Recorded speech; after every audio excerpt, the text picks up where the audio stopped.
ভাবি আসসালামু আলাইকুম। ওয়ালাইকুম আসসালাম। আচ্ছা, আপনার কি সমস্যা বলুন, কি সমস্যার জন্য আসছেন? আমার এই গলার সমস্যা। হ্যাঁ, এর শ্বাসকষ্ট হয়? হ্যাঁ, বুকের ভিতর কিছু আটকে আছে মনে হয়, গলার ভিতর কিছু আটকে আছে হ্যাঁ, মনে হয়। গলার মধ্যে আটকে আছে। আর কি মাথা ব্যথা আছে? মাথা ব্যথা আছে। আর কি? আর এই যে মাজা ব্যথা আছে। মাজা ব্যথা আছে। আর কি আছে?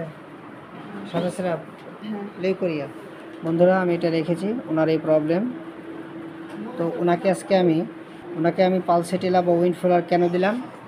ওনার একটাই কথা, উনি কথা শেষে হাসে এবং ওনার কুটুম বাড়ি বা আত্মীয় স্বজনের বাড়ি বা অনুষ্ঠান বাড়ির খাবার কি সহ্য হয় আপা? না, সহ্য হয় না তো? এই খাবারটা ওনার সহ্য হয় না। খুব মায়াবী মানুষ এবং লিউকোরিয়া প্রচুর ভাঙে। এবং ব্লাডের সময় কি ব্যথা আসে? ব্লাডের সময় নাই, পরে আছে, পরে আসে, ব্যথা আসে। আচ্ছা, আপনার এই কেসটা যদি আমার জুনিয়র ভাই বোনের এবং জনসাধারণ দেখে তাদের মনোবল বাড়ে। আপনার কোনো সমস্যা আছে? না, আর কোনো সমস্যা নেই। সমস্যা নাই তো? না। আচ্ছা, আপনি আমার এই ভিডিওতে সাহায্য এবং সহযোগিতা করার জন্য ধন্যবাদ। এই যে আমার আম্মু, না আম্মু